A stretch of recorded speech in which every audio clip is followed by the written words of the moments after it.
Notice this episode of Quoth the Raven, Louis Bright Raven, in accordance with the new copy regulations on YouTube, is intended for ages 16 and up. While some of the content we will feature is kid-friendly, the context of this episode is to address and educate older teens and adults to inform them of said content for them to research as consumers in service of their youth.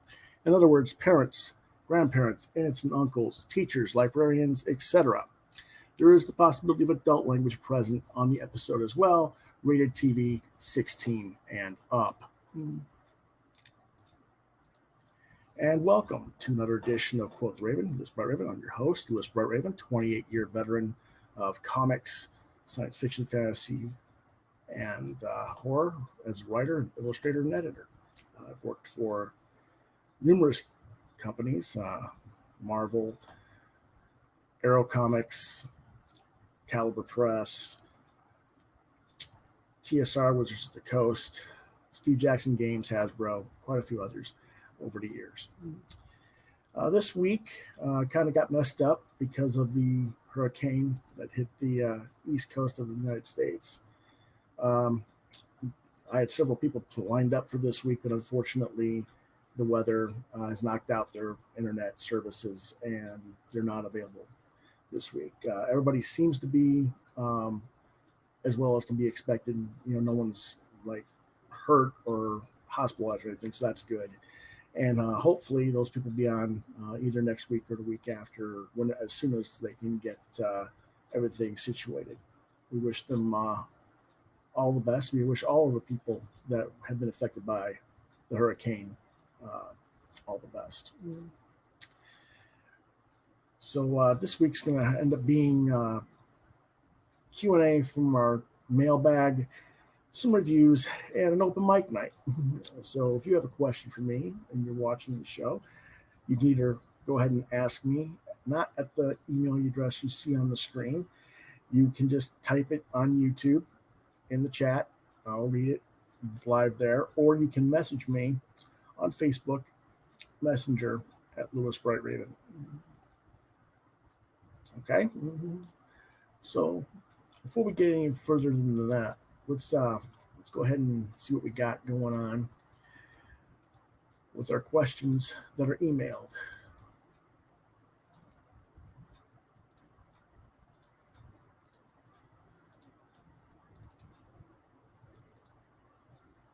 Our first question of the night.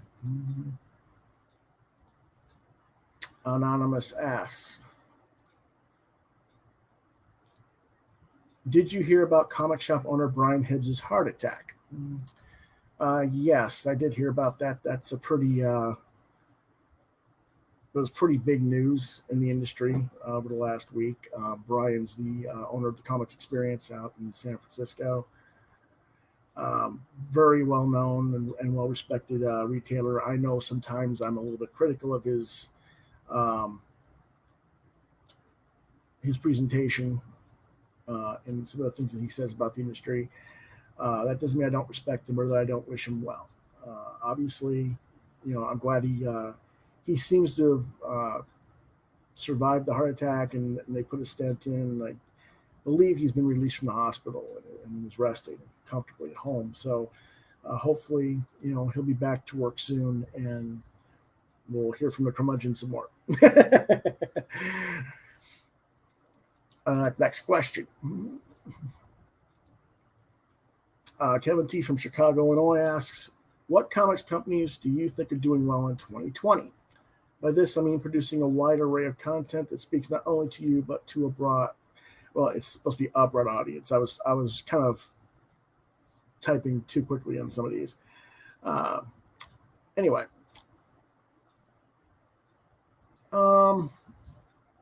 I think there's quite a few companies that are doing okay in 2020. I mean, I don't know. It's difficult to say something that I like doesn't necessarily mean has a broad appeal per se, because a lot of the stuff I like doesn't necessarily sell. But is it not selling because it can't sell, or simply because retailers aren't supporting the smaller press companies like Scout Comics and IDW or even Image? in some cases. A lot of image books don't have the big sales numbers that they used to have in the market. So, I don't know, but I like what Scout's doing. I get a lot of good. They've been doing a lot of good marketing, a lot of good content. I've tried to review quite a bit of it. I can't review everything Scout because if I did that, I would be reviewing probably 8 or 10 books just on Scout almost every week because they're always sending me PDFs and review stuff, which is a good thing. I try to be selective on what I recommend from them, but Scout's probably on the rise in the independent scene right now, I would say.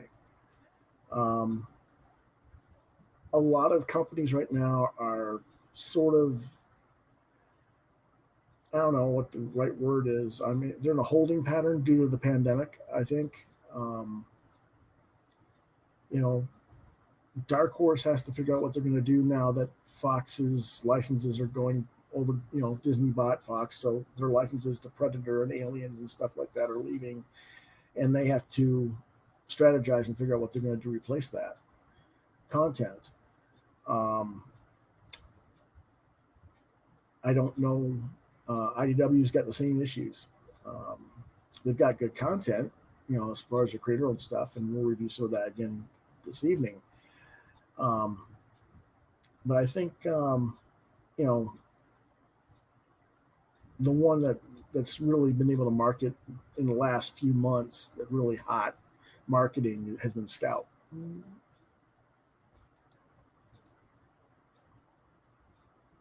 Next question.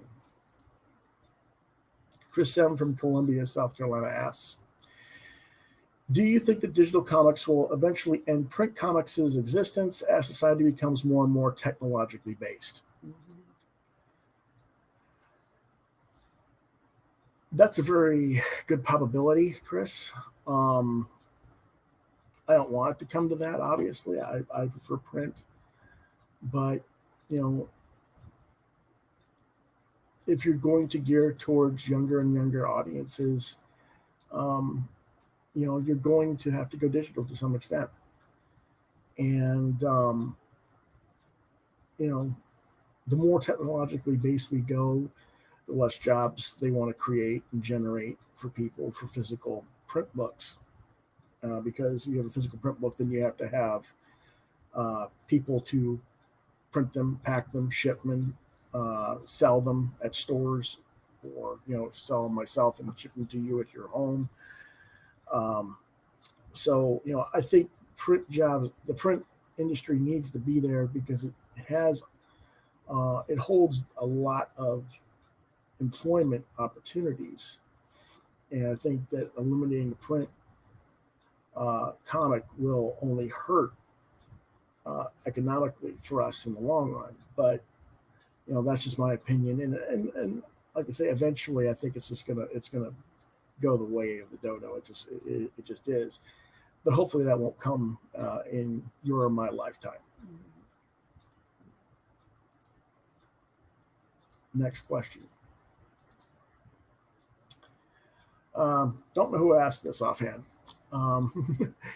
It says, you support a lot of other people's books on your show, but you never really talk about your own. Like, okay, you just did some pinup poster for that Gladstone's book. Why not just kickstart your own stuff? One of the reasons I don't do the Kickstarters or Indiegogo's is I'm not really keen on marketing that way. That's probably something to do with my own tick, I guess you could say. And part of it is I've had a lot of people ask for a variety of different content over the years from me, and yet when it comes time to actually produce something, there's no money shown to me. And it makes, as much as we all want to do this for the love of it, I can't do that at 48 years old. So, in my own stance, I have to figure out where I'm going with that, if I'm going to go into that mode or if I'm going to market and distribute another way. But yes, you are correct. I need to start marketing more of my own stuff. And that will hopefully come a little bit later this month or early next month. Next question.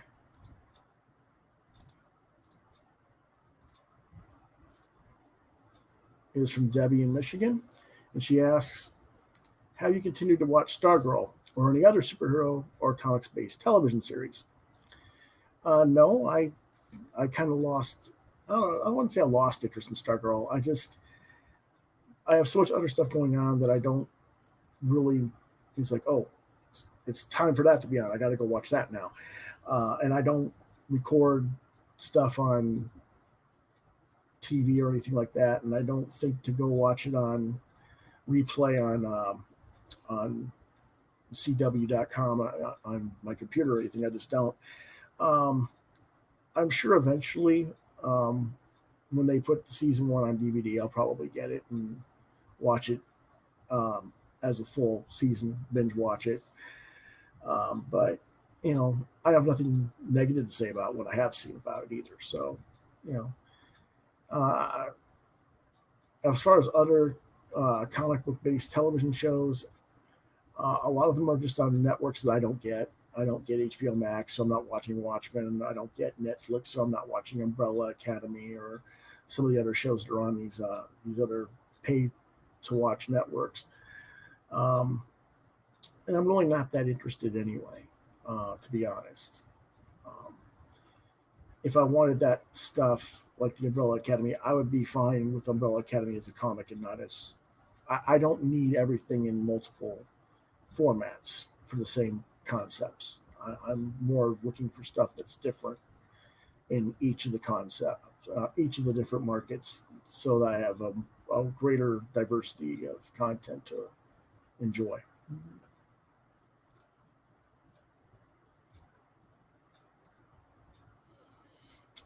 Mike from Michigan asks, do you watch any other podcasts, comics-related podcasts on a regular basis? Not really. Just once in a while, something will come up on my YouTube that catches my eye, and I might watch it. Most recently, last couple of weeks, I've noticed Ed Piskor and Jim Rugg's podcast. I think it's called Cartoonist Kayfabe or Kayfabe Cartoonists. And they had some interviews with Chris Claremont and Annie Nocenti and Eric Larson and a few others that I watched. They do a nice job. And Ted Davies' artistry is,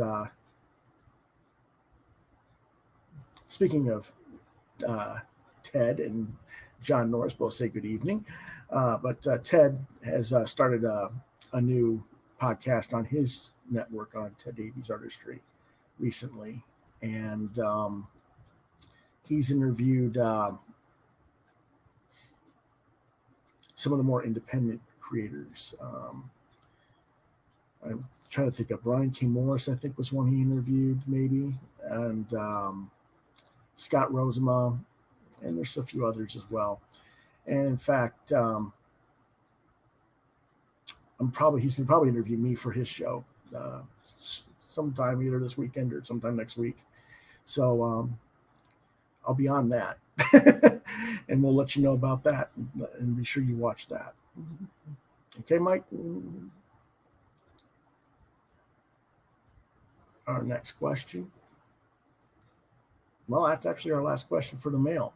So if you have questions you want to ask later and not tonight, you can email them to quotheravenlbr72@gmail.com, subject QTR questions, and please indicate whether or not you want your name or locale read on air.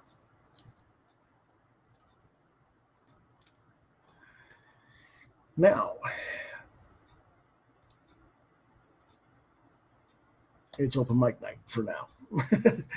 We're only 16 minutes in, so I don't know who all's watching. I got 4 viewers. So I know Ted doesn't want to necessarily ask me any questions right now because he's going to want to save his questions for the interview.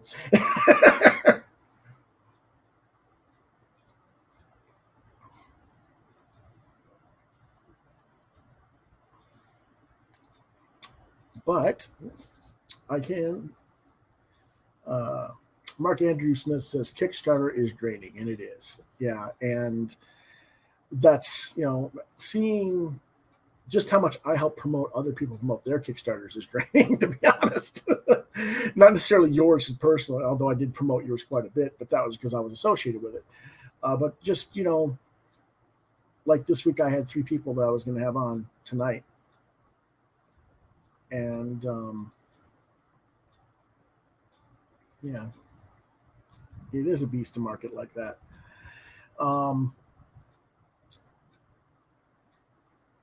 But yeah, like I said, I was going to have 2 or 3 guests tonight to promote theirs. And unfortunately, they're on the East Coast and weren't available. But speaking of Kickstarters, I guess before anybody else asks any questions, I can say that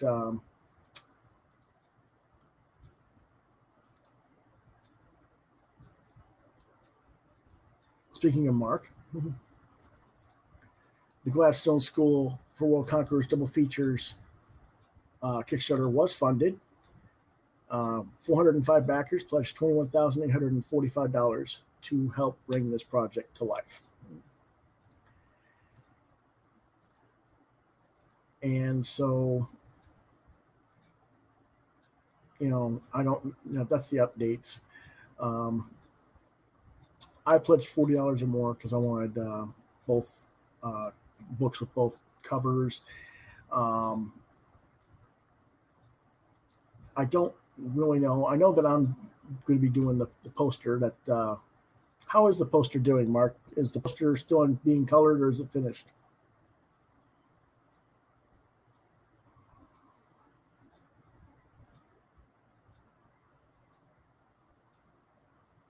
I'll wait for him to answer on that.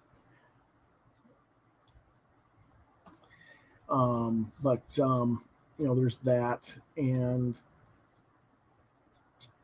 I also mentioned that we might be doing something else. I might be doing something else with Gladstones. We haven't officially got that nailed down yet, but Mark and I'll talk about that probably later this weekend because he needs a rest. He's burned out. He's probably falling asleep as we speak.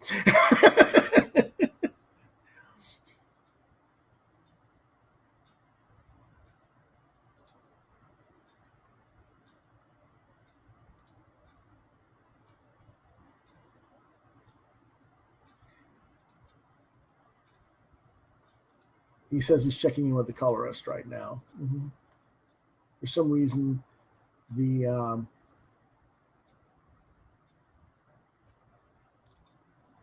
I see it in the YouTube statement, but it's not showing up on StreamYard for some reason. That is weird.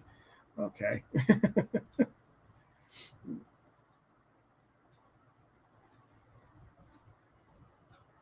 But I'm very happy to see that this particular project did get funded. You get the Skullblooders and Martian Jones. These are the 2 covers. Koi Fam and Ben Templesmith. A little bit closer, larger scale of the Koi Fam cover there. Mm-hmm. And then Templesmith. Let's see what we got here.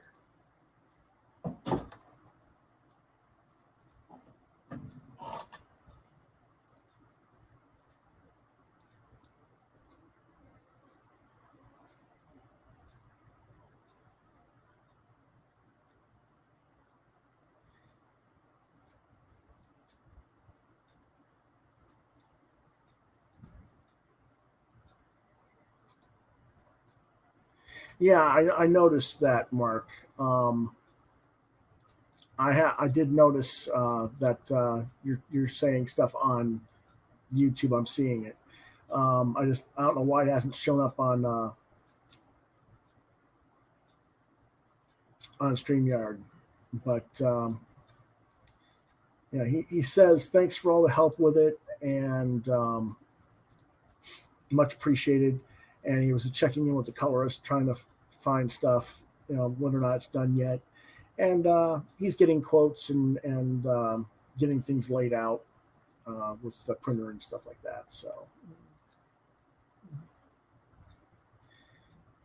I don't know why. It's kind of weird that StreamYard's not taking in that. Watch, it's something StreamYard decided, hey, you can't have an open mic question night. No one's going to get their posts in. It'd be my luck.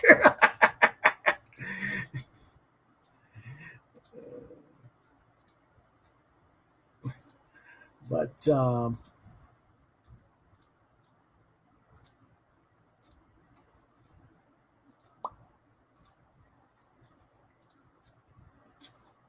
yeah, well, anyway, there was a few other things that also succeeded in theirs. Whoops, wrong thing again. I don't know how much extra copies Mark's printing.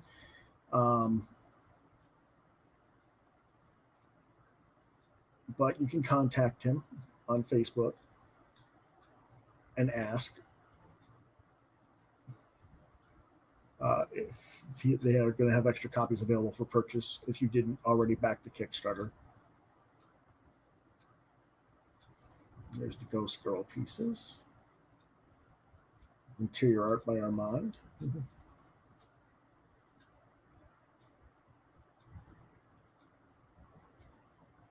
Two Mummy Girl covers. Joe Thompson and Hector Oshiro.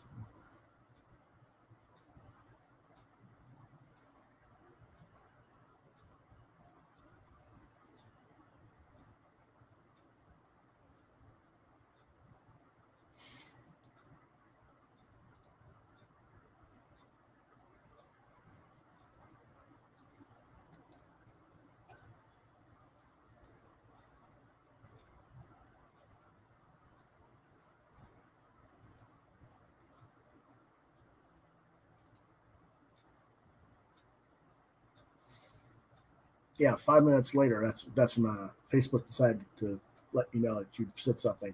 Isn't that nice? Oh dear. Oh well. It's probably some of the weirdness of the weather and maybe some of the connections aren't as good as they are doing. I don't know.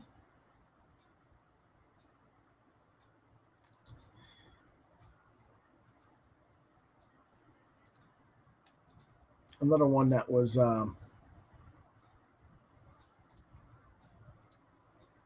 succeeded in theirs is the Baboon Pink Lemonade Jamboree. We reviewed this and talked about it with Nick Cagnetti a couple weeks back. And Nick couldn't be here tonight. It's his grandfather's birthday, so happy birthday to your grandfather, Nick. It's kind of like, wow, with all the stuff that's going on in our world today, you made another year around the sun, you still want to keep going.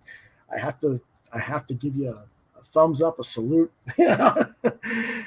Way to go. But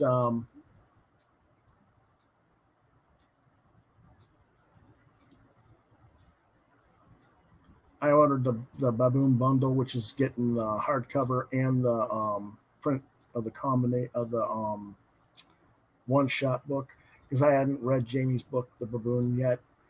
Hopefully, we're going to get Jamie on the show in the future. That's the plan. Unfortunately, he was in Florida, and obviously, Florida was hit by the hurricane, so this is not the time for that. But it is funded, and they'll let you. Those books should be going out pretty soon. Mm-hmm.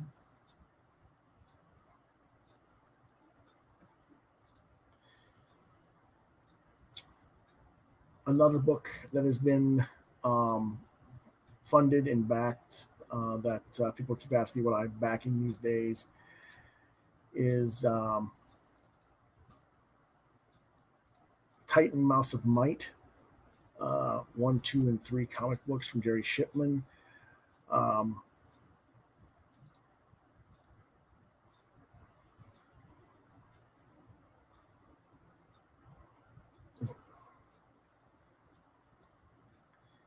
Fulfillment started on August 1st. I'm supposed to get my order tomorrow, actually, according to what I was told by the mail tracker, but we'll see. I ordered the hardcover edition, which includes all 3 issues in a hardcover edition, a Titan sticker, and a trading cards and bookmarks and other cool stuff. So should be here anytime. I'm looking forward to seeing that, and when I do, I'll certainly share it with everyone as opening, packaging, whatever. Mark says, I think one thing with the Kickstarter that was interesting was that half the people were new backers, so it might have come from all the covers or the guest creators. Yeah, it's very possible. I don't know how much. I know what I promoted. I don't know what Eric Martinez or Marcelo Di Chiara or Jill Thompson or Koi Fam or the others. I don't know how well they promoted it for you. So, I would like to think that you would have gotten even more if they had really backed it a lot and talked about it a lot on their boards, but I wasn't paying attention. The other interesting thing was the psychology of Kickstarter after making the goal or getting close. It took off and did awesomely. Yeah. It seems like a lot of Kickstarters these days, you do really well in the first 24 to 48 hours. Then it slows to nothing. And then the last 48 hours, it picks up again. And if you don't really do really well in the first 24 to 48 hours, it's a bear to really get it up to the pledge you want. So, it's kind of weird that way. I don't know why, but I've noticed that a lot with these Kickstarters.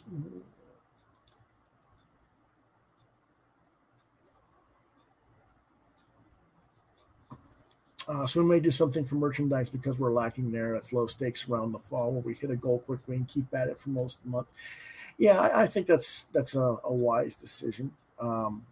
T-shirt, T-shirts.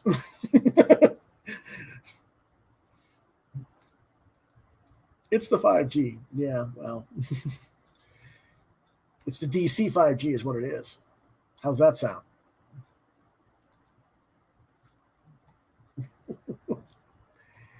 But yeah, I think that's a good idea, Mark. That's one of the problems I'm having with the Kickstarters is what am I going to do with it? What am I going to offer? All the extras that people expect with those type of campaigns, because I'm not used to doing all that extra stuff. I'm not saying I wouldn't do it, but I'm kind of a mindset that if you're going to do that, I'd rather you joined the fan club and got it all in one thing rather than play issue by issue deal. I guess I don't know. It's kind of weird. We'll have to talk more about that sometime when you're feeling more energetic, and we got some other guests as well. Getting back to the Titan thing, like I said, that's supposed to come tomorrow from me, according to the tracking number, but we'll see. Gary did Packin's Land for I think it was Caliber, but he's done a few other things as well.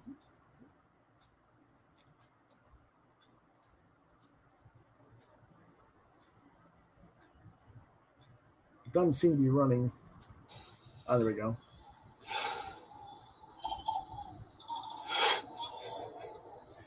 That's supposed to be his actual customer reaction. It's your instinct.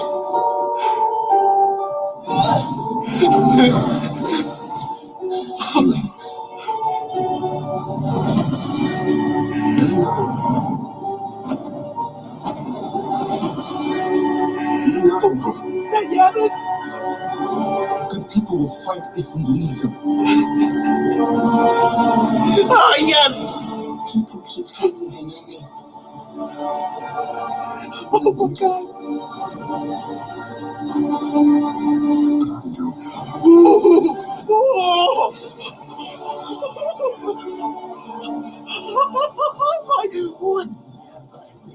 oh, my God. Oh, my God. Jesus.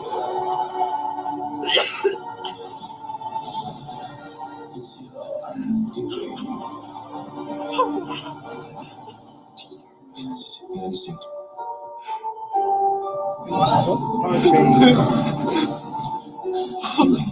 Oh, no. No, what? I get a white what? Am I the only one laughing at this whole video? Yes.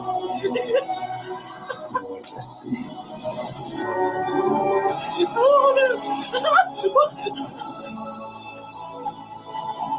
Oh, they're in the throne room. What? What is going on? Oh.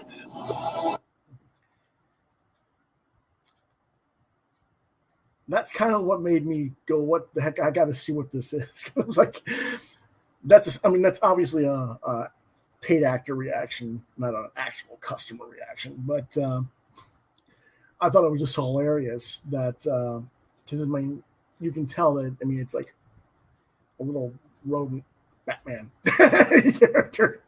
But there's interesting stuff going on in there. And so I'm looking forward to showing that to you guys when I get the book.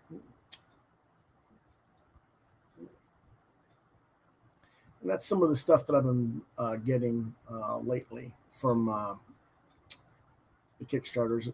That, of course, I also back Star Side. We talked with Lane and Dylan last week, and I backed Holler 2. Or actually, I didn't back Holler 2. I ordered it from Diamond for Jeremy Massey last week.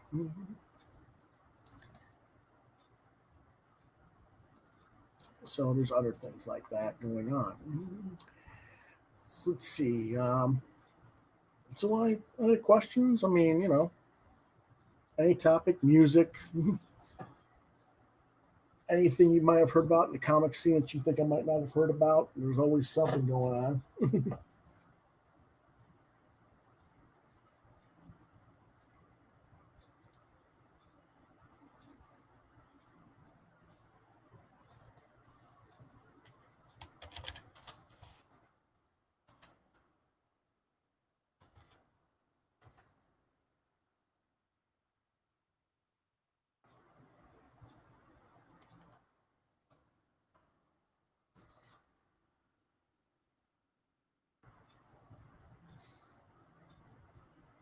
Or is everybody just kind of dead in the chat room?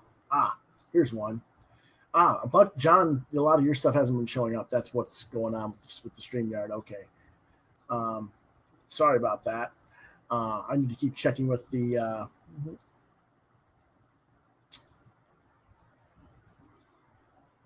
YouTube page. Let's see.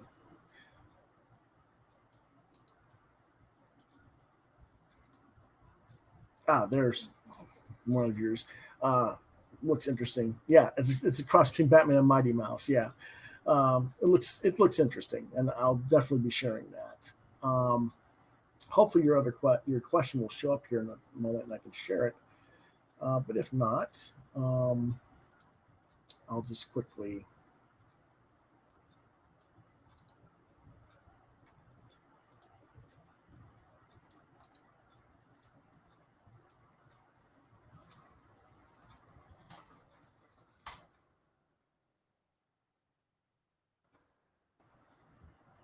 John says no, he's laughing too.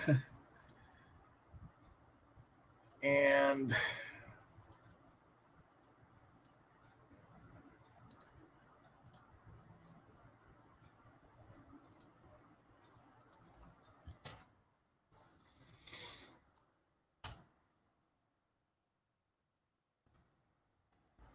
John asks, on average, how long does it take you to produce an episode of Quoth the Raven? Well, it depends. The questions that I type up, in the thought balloons and the reviews, usually 30 hours worth of work between reading and typing and writing the reviews and everything, and getting the graphics ready. Just to,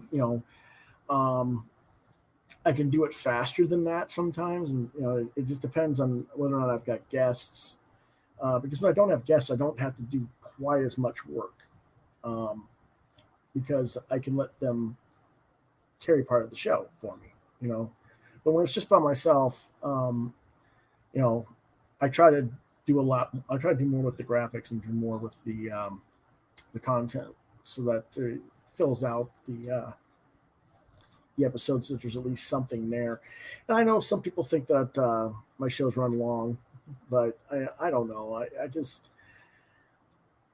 I watch a lot of 5 or 6 minute review shows or something like that, and it's just like, why'd you bother? So I guess I like my format the way I like my format. So I don't know, but maybe I'll have to think about some stuff too, as changing on that.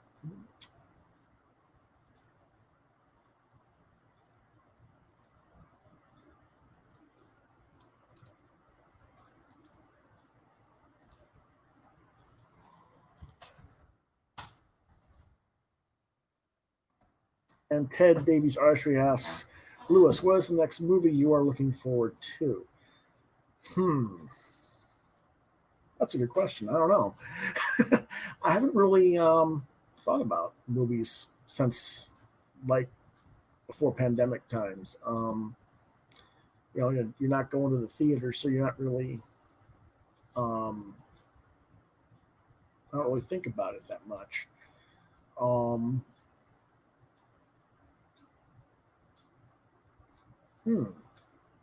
don't even know what's coming out, to be honest. I know Mulan's supposed to be coming on Disney, but I don't care because it's just a live action, what's already been done. I'm kind of iffy on the Black Widow movie. I don't know yet. As John can tell you, I'm a person that tends to go only if he wants to go, or my friend Tracy wants to go to a movie. That tends to be when I go. I'm not a big movie person in theaters. And I haven't been watching trailer shows because, again, no theaters, so I didn't much of a point. I mean, let me see what's supposed to be coming up. Maybe that'll give me an idea here.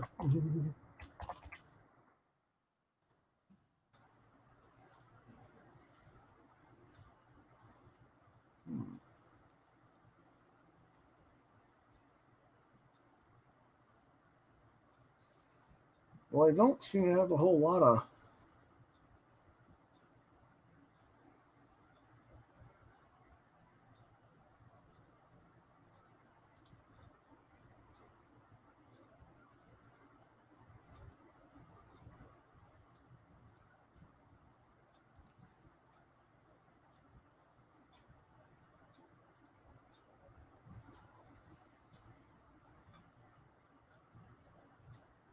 Okay. Interesting. I just found something quite interesting. There's a movie that's only being released in Belgium, supposedly, here. Let me see if I can share that with you guys real quick.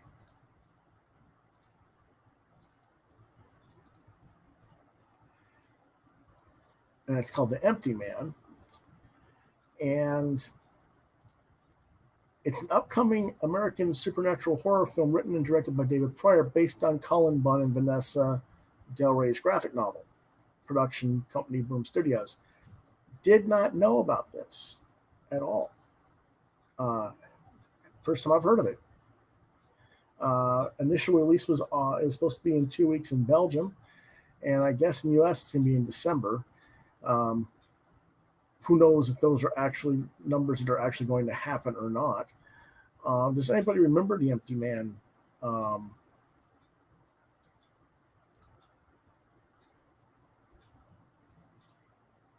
Book, because I don't remember the book either offhand. I mean, Cullen Bunn writes so damn many titles, I can't keep track of him. I've seen him do as many as 20 books in a month. Multiple publishers, so it's like, okay, you know. I presume it's sort of a boom book. It was started in 2014, apparently. Yeah, so I mean, that's interesting. Let's see who's in it.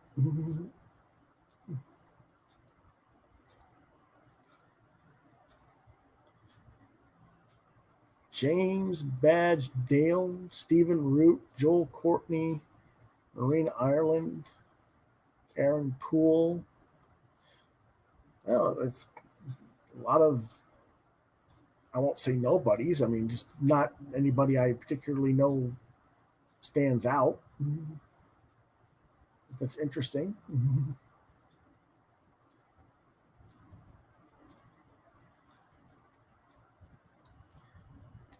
We'll have to wait and see what it does with that one.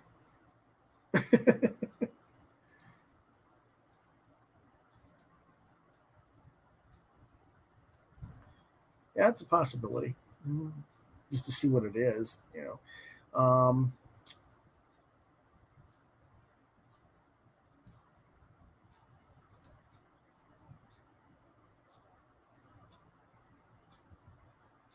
But yeah, well, at times with the movies, I mean, I suppose if Black Widow had come out or Wonder Woman had come out by now, assuming that we could go to a movie theater safely, John and Tracy and I would have probably gone to see those by now, I guess. But you know, just for something to do. That kind of tends to be what happens with the superhero movies for me. I'll go if one of the other guys wants to go. I'm more of a, I don't know. When was the last one I really wanted to go see that we went to?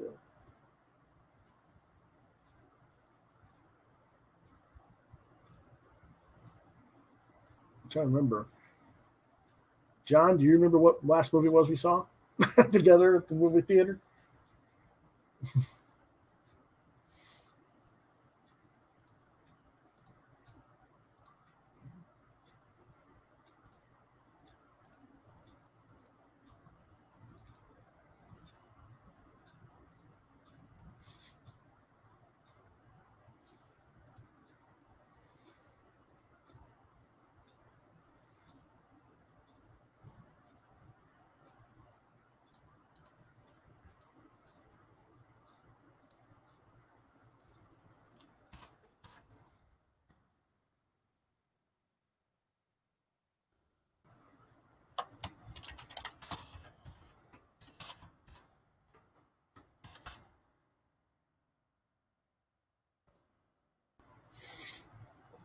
John says, speaking of new movies based on graphic novels, he really enjoyed Animal Crackers on Netflix, based on Scott Christian Sava's graphic novel. Yeah, I'm not familiar with that one at all. But again, I don't get Netflix, so again, yeah, it's kind of like over my head, unfortunately, on that.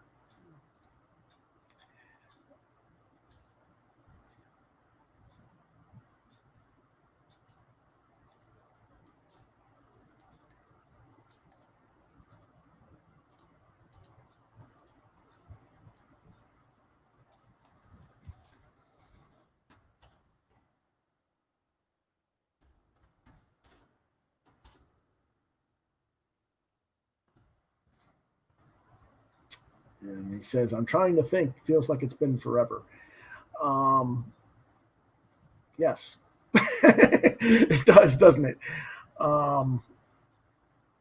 I didn't go see Battle Angel Alita with you. I went to see that with Tracy.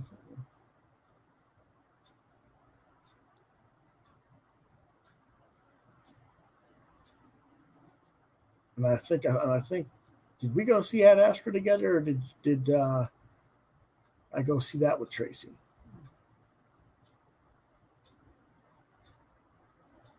I think we went to see Ad Astra together.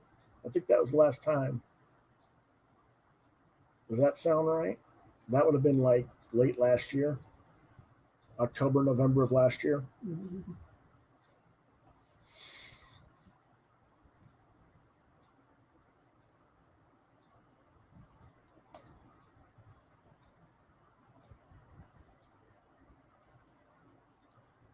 There you go. That's it. Hold on a second.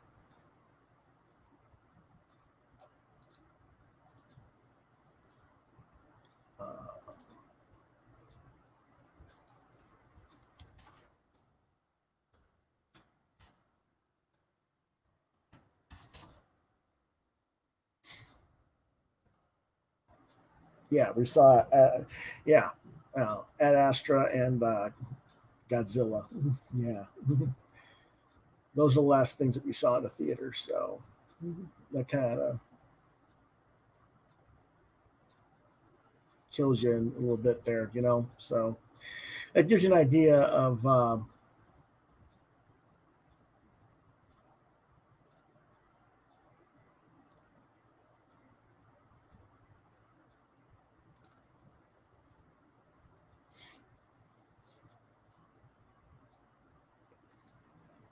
how long it's been since I've gone to the theater. There, Ted. I'm not a big movie guy on that. I never was. I don't know. I can remember, people would always ask me why I didn't see all these other movies. I don't know. But like I said, if some of the movies like Black Widow or Wonder Woman or something was available to go see or something, maybe I'd go see it if it was if people felt safe enough to go, you know. So Empty Man looks interesting, but I don't know. Maybe the New Mutants if it ever comes out. But yeah, I tend to be nonplussed by a lot of Hollywood. I don't know why. Um, uh, I maybe see 3 or 4 movies a year in the theater. Um, so, yeah. Anyway, next, let's see what else is going on. We got plenty of fun stuff over here.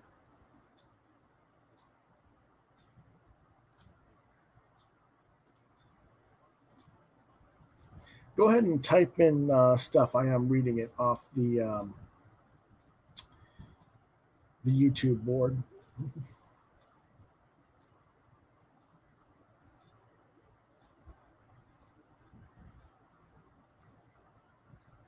I know that, like I said, Ted's kind of being a little bit reserved because he plans on interviewing me later. And that's when he's going to hit me all the hard questions.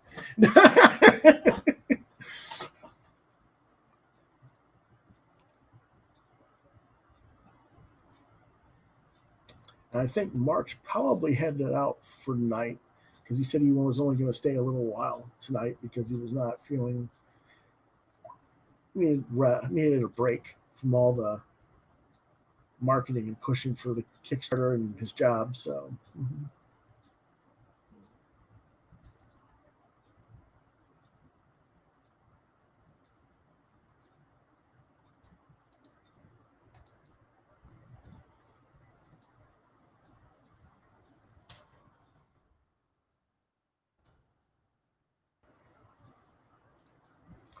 John Norris says superhero-based movies nowadays are one and done for me, except for Venom, which I love.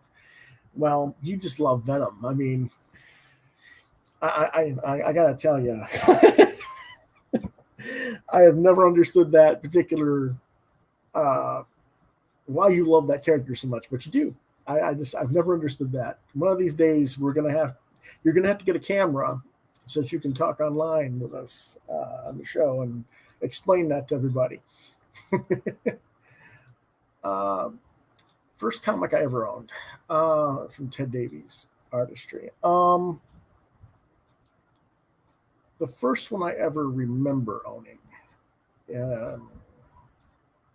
Let's see. Let me look it up real quick so I can show it.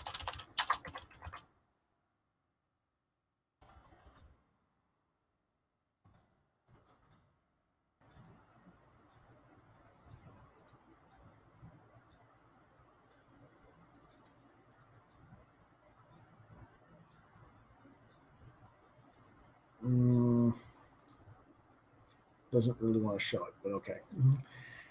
It was Adventure Comics number 443 from February of 1976. I was not quite 4 years old at that point.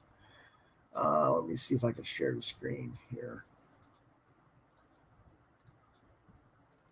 This is from the DC database.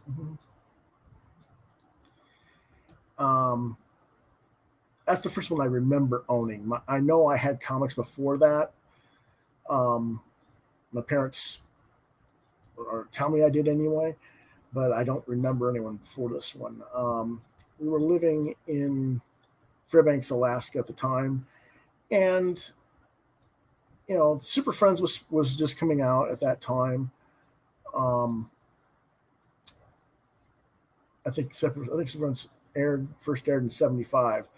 So, you had plenty of Batman and Superman stuff because you had the Adam West television series in syndication. You had the George Reeves Superman in syndication. So I wasn't, Super Friends, the Batman filmation stuff was still going on as well. So I kind of had my fill of those characters. And here was something that was Super Friends, but it was, hey, this is a character that doesn't really get to do much of anything in the cartoon. Let's see what he's about on his own type thing, is why I think I got it at the time. That plus I just thought, and I don't know if you can see it from the cover, but he's basically being the fisherman has wrapped his wire around him, was going to yank him off the dolphin. I just because there was fishery stuff going on in Alaska, of course, and just the whole notion of thinking about getting all those fishing wire wrapped around you would cut into your skin and stuff. It was really tight. So I just thought that was kind of a crazy little thing there. So I went ahead and got that. Truth be told, I don't remember the story though. I just remembered the cover. That was like the first one I can remember. The next one was probably a Batman family book around the same time. Let me see if I can find it real quick.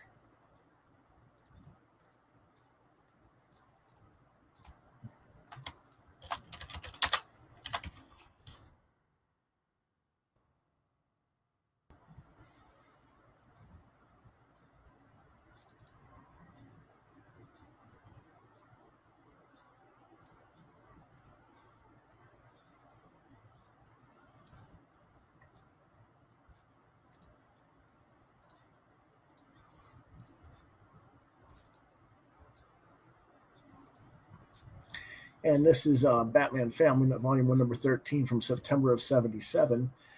I would have been maybe 5.5 at this point.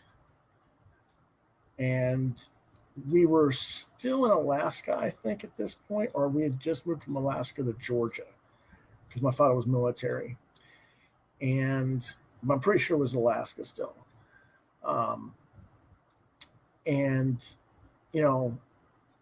Again, this has got Batgirl and Robin. Batman's not in it, but I was like, hey, who's this weird? Is that Batman flying in the background? Of course, that was Man Bat, my first exposure to Man Bat. That's why I kind of got that book off the top of my head. Plus, it's a larger series. It's like a giant, I don't know how many pages, like 64 or 80 page book for 60 cents versus the quarter books that had 20 pages at the time. So those were the first two comics that I can remember owning. My mom used to say I had. She got me some of the Gold Key Whitman, Disney Hanna-Barbera type, Bugs Bunny, Mickey Mouse type stuff from Gold Key, but I don't remember it. I'm not saying it didn't happen.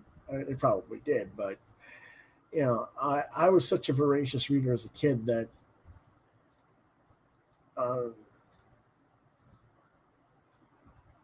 comics just, comics were nice, but they didn't really feed me the same way as regular prose fiction books did at the time. I was constantly reading. And maybe that was because we were living in Alaska, because what are you going to do in Alaska when it's 40 below zero and 4 foot of snow outside? Not much. You aren't exactly going out and having a snowball fight, trust me. Because by the time you spent your hour and a half putting clothes on and snowsuit and everything else to get out, you don't want to go out and stuff anyway.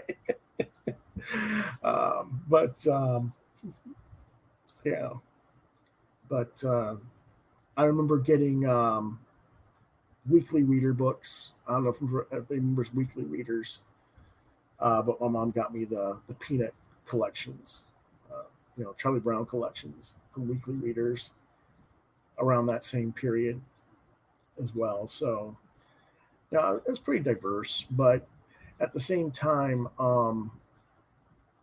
I was still TV oriented when it came to superheroes. Like I said, you had George Reeves and Adam West live action Superman, Batman. You had the Star Trek animated series was coming on, as well as the syndicated versions of Star Trek was on the air at the time. $6 Million Man was on at that time.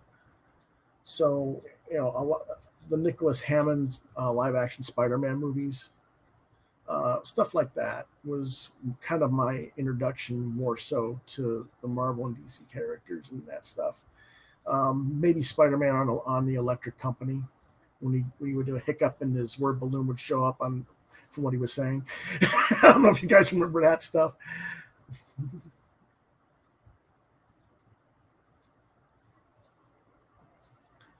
Did they give the books out, or did they give you the catalog and you ordered what you wanted, John?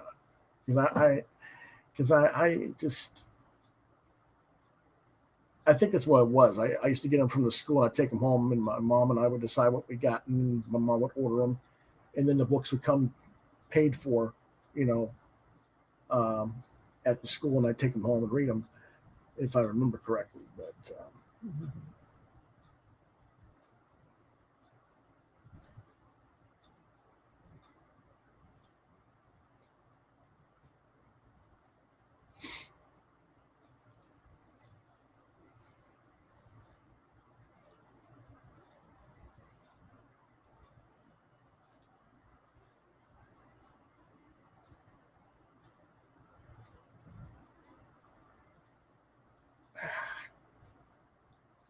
my cat's over here wanting attention.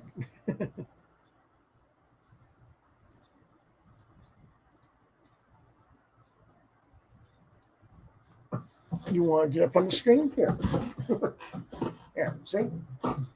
Just talking to people on screen, like I always do every day. He gets jealous of everybody.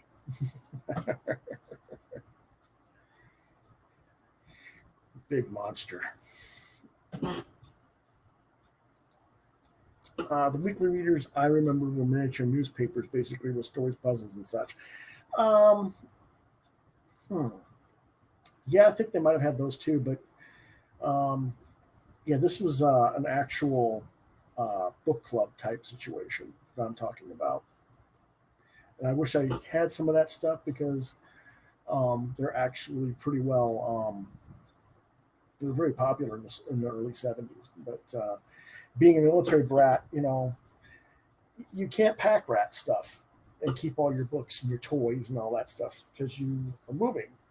So a lot of times, when it was time to move, I had to choose about what, well, I don't need that anymore. Give that to the library, or I don't need, these toys are broken, or this is that, or whatever. So, I didn't, I wasn't one to keep um, a collection of things at that point in my life. And I think my mother didn't do that as much because she collected as a kid and a teenager when she was, that age. And after she got married, she left some of her collections at her parents' house, and her sister came up and took all of her marble collection and her baseball cards and her all these things that, uh, if we had them in collections, would be worth tens of thousands of dollars a day, and sold them out from under her. And um, they did the same to my grandfather's stamp collection and other stuff. My aunt was not the best person, to say the least, in that respect. But that was also my grandmother's fault because my grandmother let her do whatever she wanted instead of doing, you know. So that's the way it is sometimes with families. What's the best prose book? Oh, geez. Davies actually asked, "What was the best prose book that I've enjoyed?" Wow, that's a good question. um, hmm.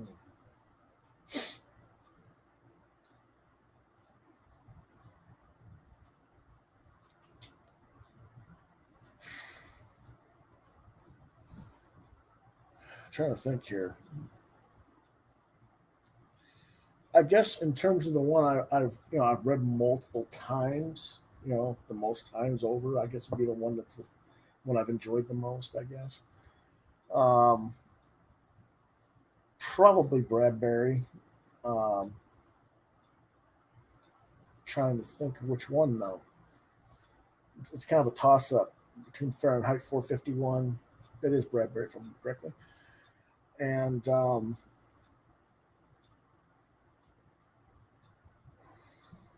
what was the other one? Martian Chronicles. Yeah, probably one of those two. I was a big Bradbury fan when I was a kid. Um, Used to read all of his stuff. I can remember when NBC did the Martian Chronicles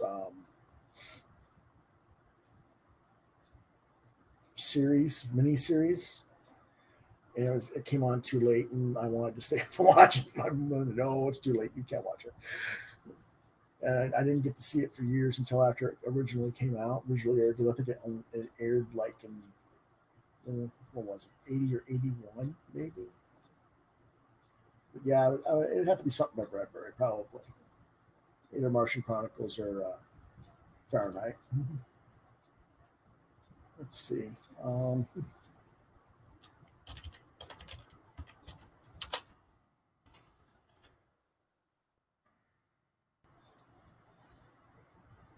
yeah, the Martian Chronicles in '80, which would have been, it had Rock Hudson and Darren McGavin and Roddy McDowell and those people.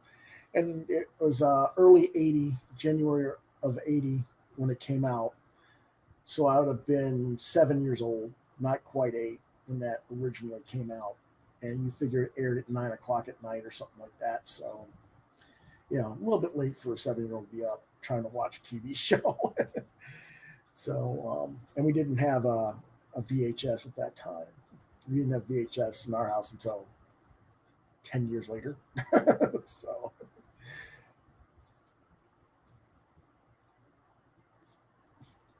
yeah. Um, okay, let's see what we got here. Okay. Let's go ahead and go to our reviews for a little while, and you guys can think up some more questions. Okay.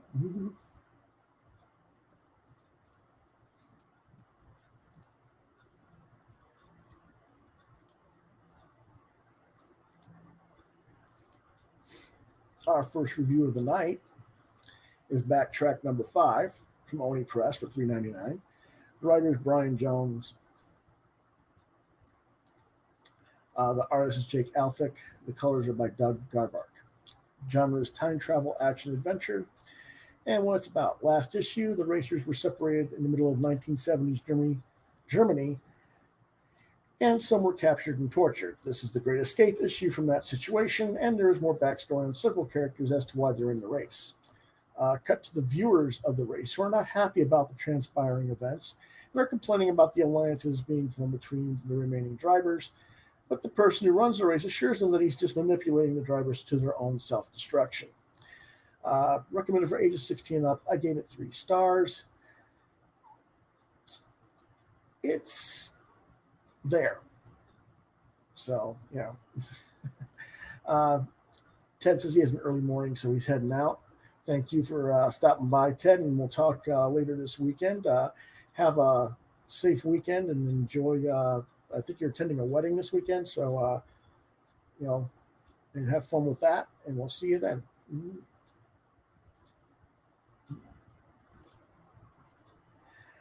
And let's see here. I'll show you some of the artwork for that. This is where one of the characters is explaining what happened to him and why he's in the race to the female that was the lead character. I thought it was pretty interesting. They were showing these 2 canisters at one part of the book, early part of the book, walking past. Forcing some of the people that were captured past these canisters of flammable material, because, well, the next issue, our next pages up later in the book, here are those same containers, and they kind of blow up the place. Not much fun, but it's okay. The inspector character, I don't know if you remember the inspector character that we talked about from previous episodes of the program. He sacrifices himself more or less to save the lead female in this. And we don't know if he's not dead yet, but we don't know if he's going to make it to where they can get him properly treated and possibly help him survive. Probably not, because he also has some sort of plague already. So he'll probably die at some point here.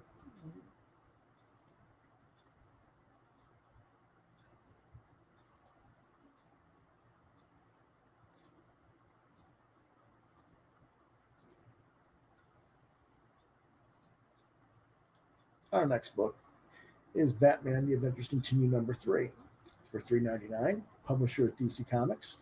The writers are Alan Burnett and Paul Dini. Artist is Ty Templeton, and colors by Monica Cabina. The genre is superhero, released August 5th, 2020. By the way, the backtrack was also released August 5th. What this Batman episode is about, or issue is about, is Deathstroke and Robin fight Firefly. Batman arrives just as Firefly escapes, and he tells Robin to go home and confronts Deathstroke about having his charge join him on this little escapade, this little hunt for criminals. And Batman is convinced that Deathstroke is up to something, but hasn't quite figured it out yet. Hasn't sussed it out yet. Meanwhile, it is revealed that Deathstroke and Firefly's conflict was all staged, and that they are all under the employ of Lex Luthor, who is out to destroy Batman. I recommend it for ages 10 and up, 4 stars. And my kitty wants to get out of my lap, so just give me a second.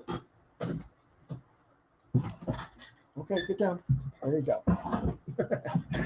All right. And this is usually, this is basically the only Batman book I even consider looking at, let alone buy and read right now. It's not the artwork. I mean, the artwork by Ty Templeton's fine. It's DCAU. Nothing wrong with that. It's just, Burnett and Dini know how to write these characters. And the other people, I don't know what they're doing. It's just not Batman to me. So, But, we'll take a quick look at some of the artwork. This is right after Firefly got away. And again, he tells Robin to go home.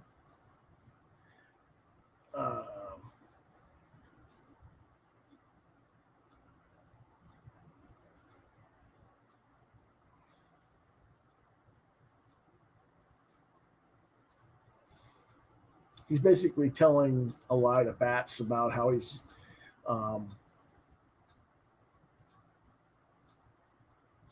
supposedly working for, somebody on the good side, which, this is Deathstroke, you know better.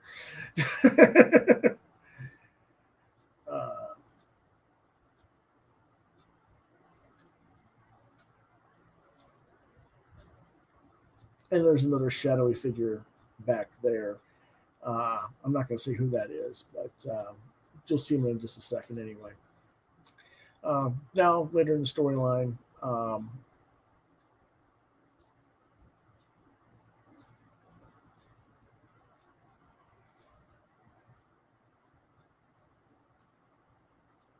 just a character, they don't really know who it is or whatever.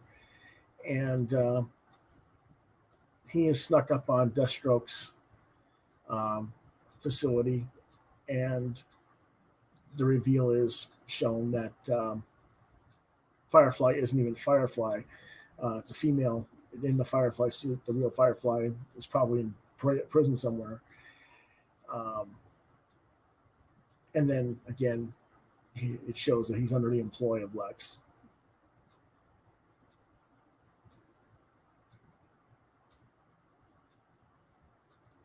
Our next book is Far Sector number 7, $3.99 from DC Comics and Young Animal imprint.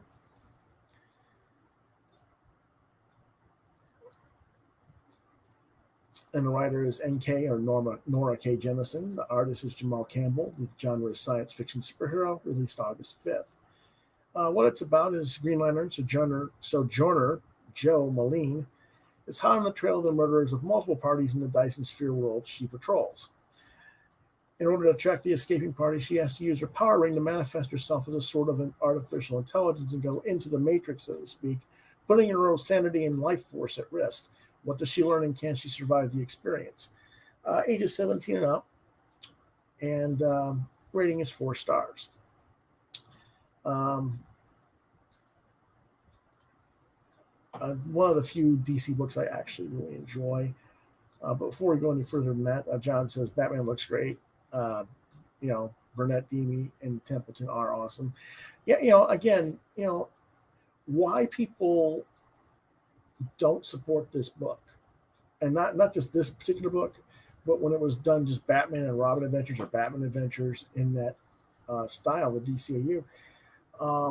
It's never been a very popular seller for DC. I don't know why. It sells okay, but not like the other Batman books. And, I just don't understand it, because it's the best written of all of them consistently. Only thing I can think of is that, either the retailers or the idiot fandom was like, it's cartoony stuff, but it's for little kids, and they don't want that. They want stuff for adults. So I was like, okay, then put Burnett and Dini writing what they write for that kind of comic with the art that you think you like, because I don't even like the art for a lot of the other Batman stuff myself, but that's me. It's definitely a 4 or 5 star book. Getting back to Far Sector, this is the only Green Lantern book I like right now. It's science fiction, well done. It's a decent crime procedural going on with the murders and what she's trying to do, and there's some interesting stuff going on with character interaction between her and her with Joe and her roommate. That's kind of her partner now in not partner in I should say partner in crime fighting, I guess you could say. Very concerned about Joe's well-being as well. So I will show a little bit of that.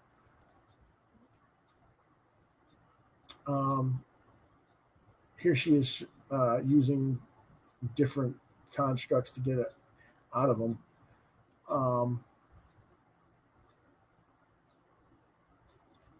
She stopped the machine, the killing machine, and she's ripped out the thing up, and the writer, the being that was controlling it, has disconnected from his brain and escaped through the facility network. And all the other writers that were on these humans or these aliens' minds, they're all dead. And so she says, I'm going after them. Well, how are you going to go after them? And she uses the ring. She's got 25% level on the power, and she uses it to focus and go after these people. And they're trying to, one of the people that's an officer trying to help.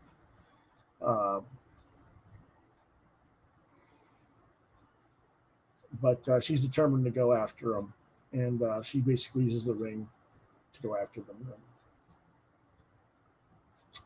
So anyway, our next book is Ginseng Roots, number 1 through 5. 1 and 2 covers are shown here. The publisher is Uncivilized Books. The writer-artist is Craig Thompson. This is the same guy who did the award-winning Blankets original graphic novel. Also did Space Dumplings, which I reviewed on this program some time ago. The genre is slice of life biography. It's been released in individual issues since July 19th through May 2020 for the 1 through 5. The reason I'm getting to reviewing it just now was because I was waiting for some back issues on it for Diamond to ship them, and I just got them this past week. I didn't want to review 1, 2, and then 4, and then 5. I wanted to get it all in one thing, so I did that. And issues 1 and 2 are $5, and 3 through 5 are $6 each. And this is sort of a sequel to his seminal work of Blankets. For those of you who don't know what Blankets is about, it's about him in his childhood facing his reliving his path in Christianity as a kid and how he falls out of Christianity and why and stuff like that. But in this version, he tells another side of his biography from his childhood in Wisconsin, where the family worked as weeders on ginseng farms in Marathon, Wisconsin, which is capital city of ginseng product on the planet at the time. Maybe it still is, I don't know, but it's their mass export plant that they grow. It's the biggest one in the world. It was a very interesting examination because it's adding in details that weren't in the earlier biographical work of Blankets, and some of which he's going to contradict what he said in Blankets in a way, because like the woman on the cover and second cover in the middle is actually his sister, which he doesn't even mention having a sister in Blankets. But that's addressed in the series. He actually asks her.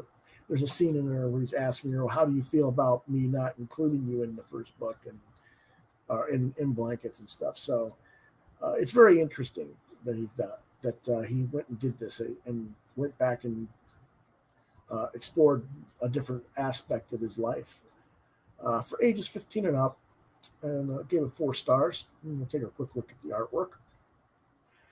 This is him and his brothers, little kids, and his mom going out into the ginseng gardens, pulling weeds out. And at the time, this is 1980 or early 1980s, a very rural community, 1,200 people maximum.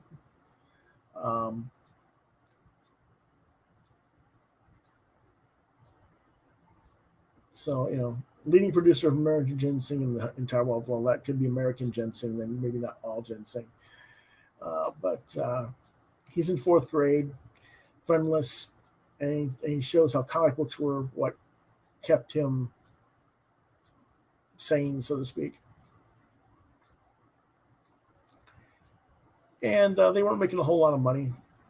He was apprenticing to become, his dad was apprenticing to becoming a plumber, and his mother had to go work to supplement the family income. The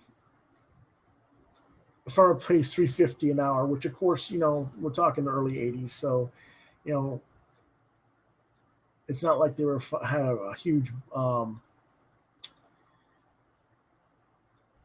trying to think of the word, minimum wage thing going on back then. But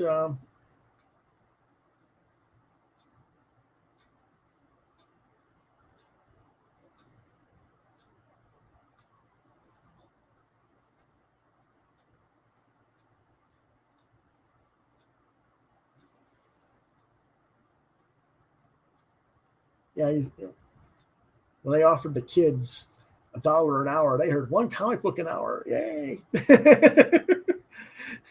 Which, got to remember back in 80, 81, comics were 40 to 60 cents.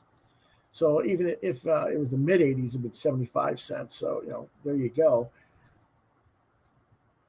So hold on a second.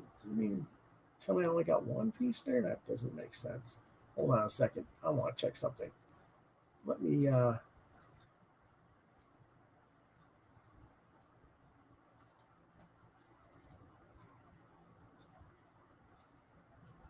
Yeah, that's right. Okay. All right. My bad.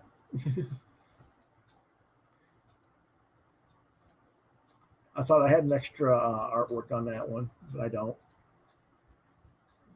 So our next book for the night review is King of Nowhere #4, Boom Studios. Writers W. Maxwell Prince, Tyler Jenkins, and Hillary Jenkins are line art and colorist. The genre is urban fantasy, and it was released this week, August 5th. And revelations begin as it turns out that Dennis, the lead character that we've been following, isn't anybody special after all, just another drunk, a lab tech, showed how Nowhere was really an experiment gone wrong. Now, all these people that are mutates are from a botched nuclear experiment from 60 plus years ago. And now he, the lab guy, Dennis, and everyone are in danger of being killed because the lab tech exposed this truth, and the government, the sheriff of Nowhere, and the contract killer sent by the government will stop at nothing to silence them all. Ages 15 and up, 4 stars. It's only, I think there's only one more issue to this arc or this storyline. I don't know. But it's a nice revelation episode or issue. Wasn't what I was expecting. So that's why I got the 4. It's kind of weird that they were able to hide the place, but they are extremely rural. So, okay. But let's take a look at the art. This is where the lab tech are talking. He's talking to them. They're both getting drunk out of their gourds and talking about stuff.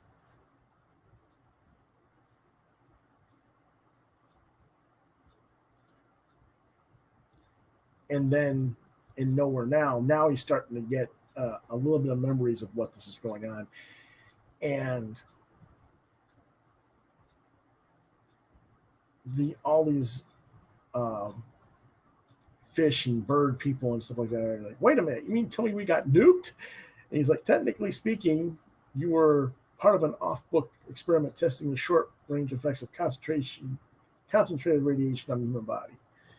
The big bad government wanted to know what would happen to people if they were exposed to too much toxic stuff. And the frog guy goes, well, what the hell? What the fuck would they do that for? Why does anyone do anything? Because they can.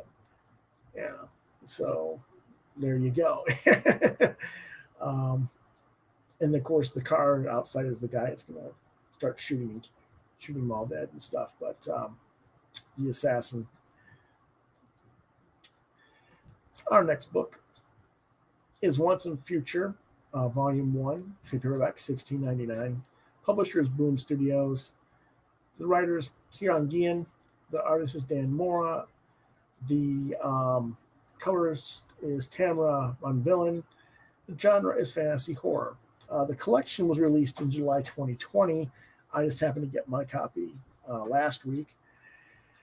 And it's been around since the book was actually started and released in 2019. And it became a nominee for Best New Series for 2020, 1990 release for the Will Eisner Awards. I don't think it won the Best New Series. I'll check to be sure, though, just to be on the same thing. Let's see.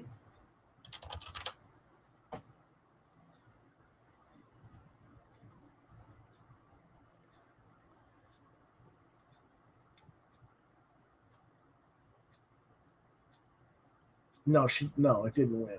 Or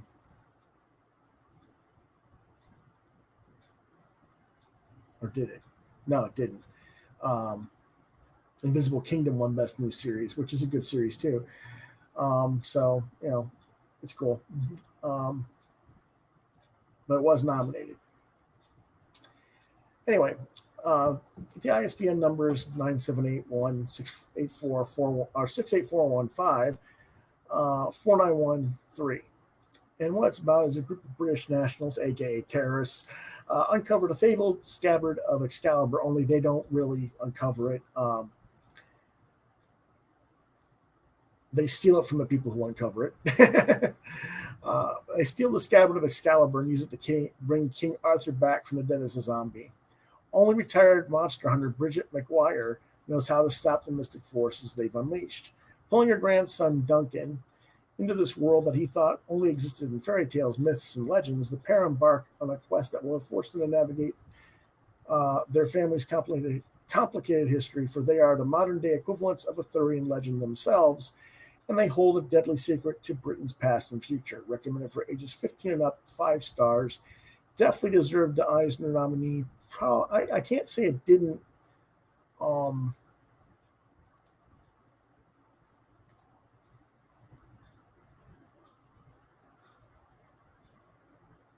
I can't say it was cheated by who won or anything, but that was a really sharp category this year.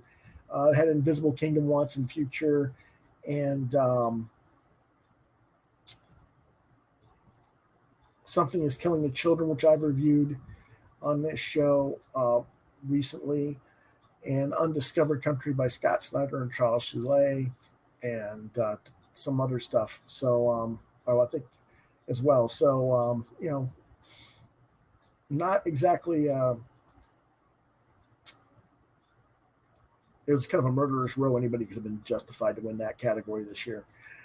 But let's see what kind of artwork they have. This is Duncan on a date. He spills wine on his date's dress, and she's not too pleased with him. And then he gets a phone call from his grandmother's nursing home, and they say that she's escaped the nursing home and left the grounds. And he's like, I have to leave. I don't know what to do. And then his grandmother calls and says, hey, can you come get me or whatever? And she's like, okay, well, it's your grandmother. Go take care of it, you goof.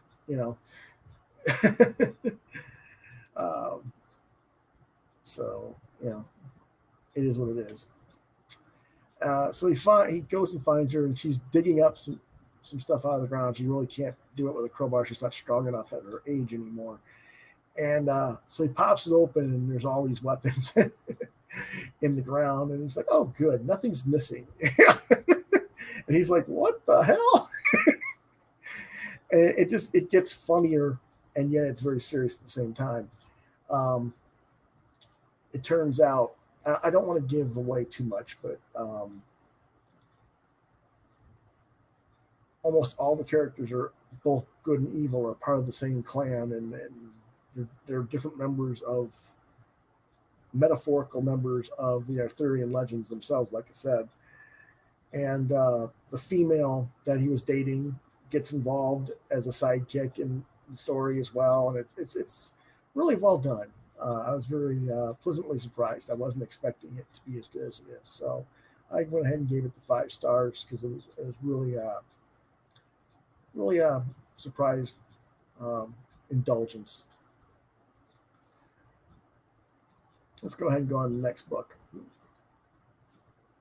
Ragnarok, The Breaking of Helheim, number 6, the last issue of this mini-series from IDW Publishing, $4.99. The writer and illustrator is Walt Simonson, with colors by Lynn O'Grady and lettering by John Workman. The genre is fantasy mythology, and it came out August 5th. And what it's about is Thor flees Hel and intends to destroy the realm of Helheim to save Asgard. With the aid of the wolves, whom Thor uses his magical hammer Mjolnir to restore their human forms, he ends the reign of Hel, and the realm of the dead ceases to exist. Not exactly sure why Thor doesn't revert back to his own mortal-looking form, but he doesn't. Probably just because first it's designed, you can't have a mortal version with no lower jaw, I guess. So there you go. It was an interesting idea of a story. He does, Walt Simonson does his usual bang-up job. Recommended for ages 16 and up, and rating 5 stars. And this is him running from hell. And there's this big, giant raven coming down to get him. And he throws the hammer and he kills me. You're just killing me. That wasn't very nice of you, Thor.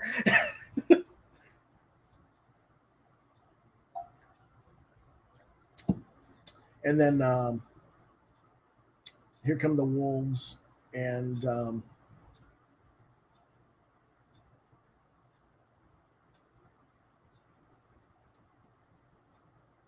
the wolves decide that it's time to help Thor out. And they go battle. And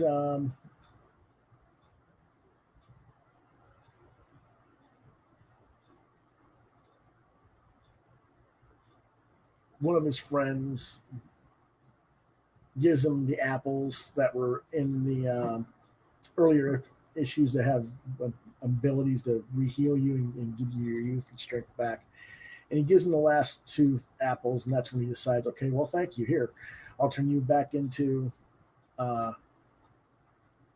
normal men again, And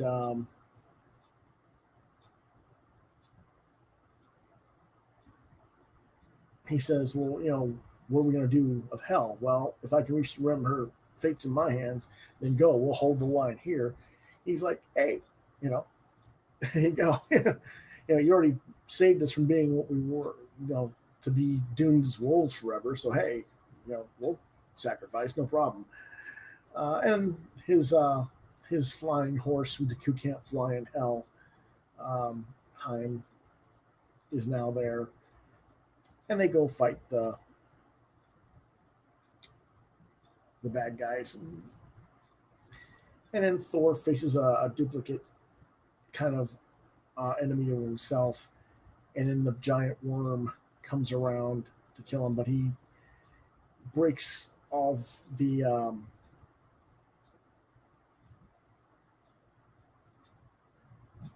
I guess you could say the platform or whatever that the snake was using, and it falls forever into the well of eternity.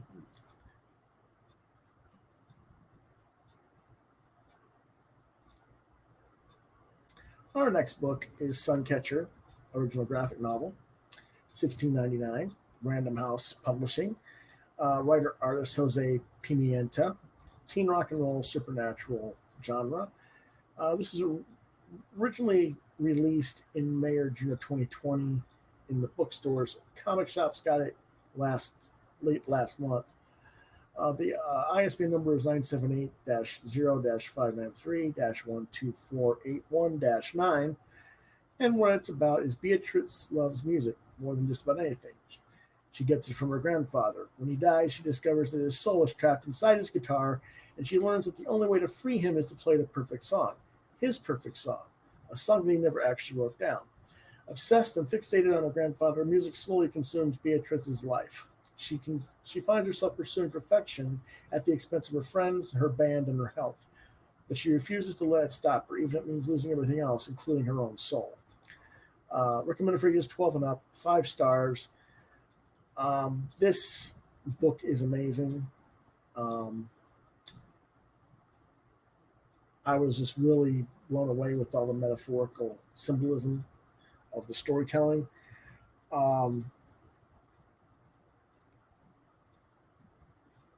Every musician has a song that they can't finish. They can't make it come out.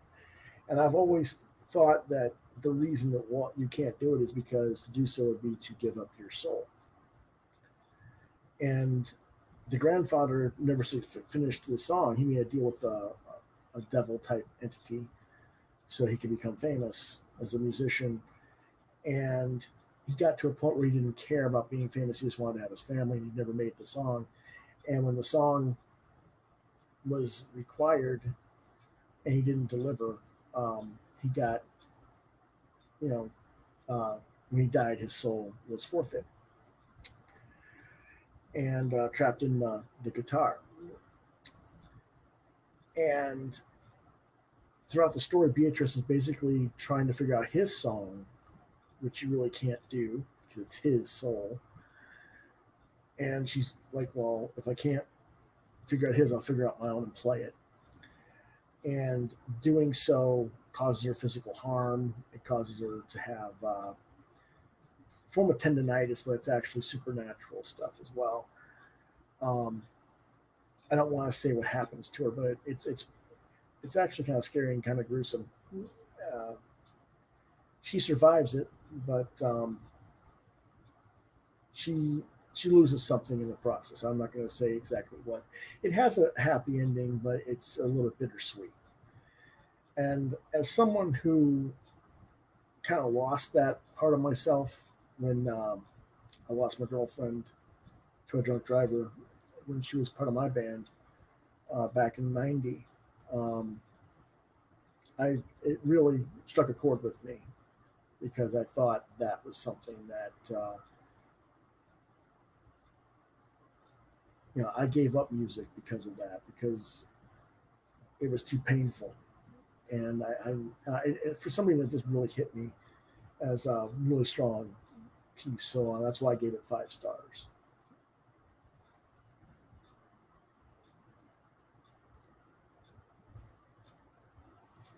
And this is just her having daydreams about being a star musician in Mexico. That's where the story takes place, in Mexicali, Mexico. She's playing regular guitar, and her grandfather's guitar is there, asks for help. She can hear it anyway. And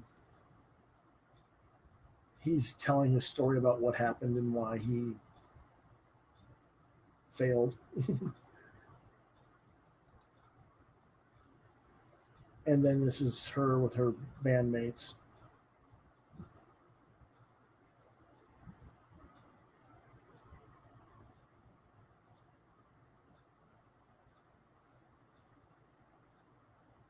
Very well done. This is originally released as a Kickstarter, and back in, I want to say, 17 to 19. It took like 3 years for me to get it done, and then Random House just picked up this new edition of it, and so I get that point there, which also, when you look at how long it took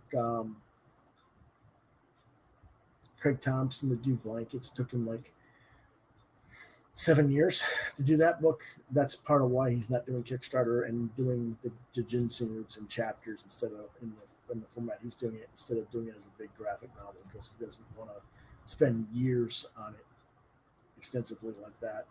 He just puts it out as he can, chapter by chapter. So next book,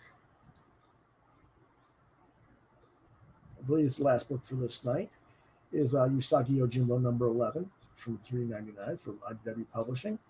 The artist is Stan Sakai, and the colors are by Tom Luth. The genre is anthropomorphic martial arts adventure, released August 5th, 2020. Last issue, Yusagi escaped with his life, only to have the boat he escaped in float downriver to his home village, a place he had not planned to return.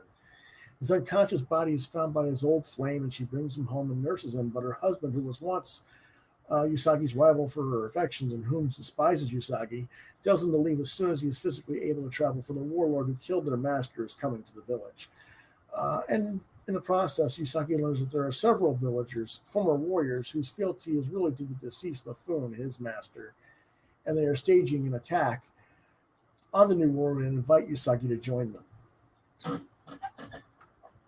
Recommended for ages 10 and up, and 5-star rating.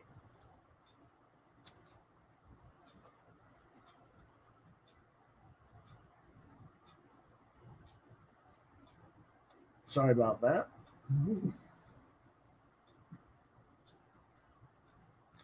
And this is him finally coming to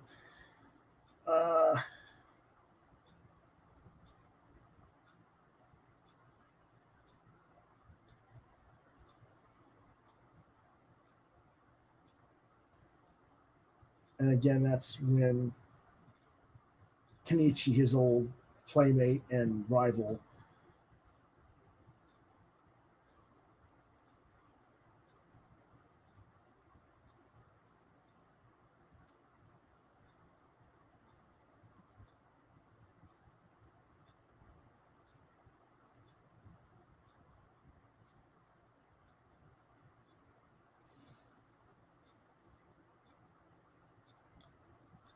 and the lead into the 12th issue is unfortunately, I don't want to spoil it for everybody, but Yusaki's going to go against Kenichi to the death, most likely, and Yusaki will kill him.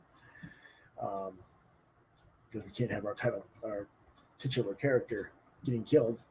So that'll be interesting how that pans out, how it's going to affect his relationship with his old flame as well. So we'll see.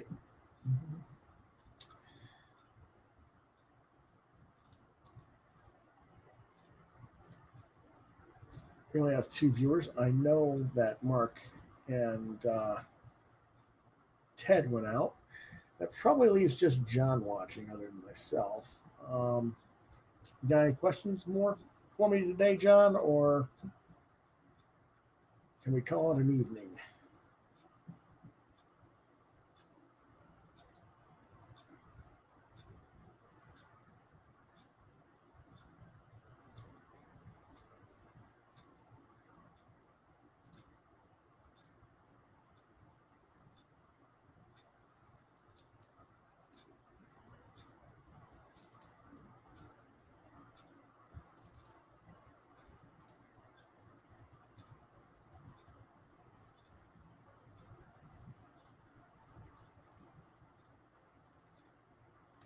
I think that's pretty much going to be it for tonight. So, if you want to reach me, you can reach me on Facebook at lewis.brightraven, deviantart.com/brightraven, Quoth the Raven, Lewis Brightraven here on YouTube. Quoth the Raven LBR72 at gmail.com is my Gmail address. And if you can't reach me through any of those, you can reach me at lewisbrightraven at yahoo.com. The podcast usually airs on Thursday nights at 9 p.m. Eastern Standard Time. I want to thank everyone for watching, and anyone who will watch in the future. Always appreciate the support. Be sure to hit your like buttons and subscribe to the channel for updates and notices of when the next episode is going to air. Okay. And with that, next week, let's see. We're going to review Read Only Memories, number 4. Let's see, what else we're going to review.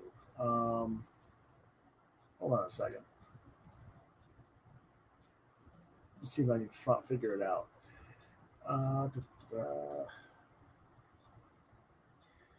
Oh dear, it's not there. All right.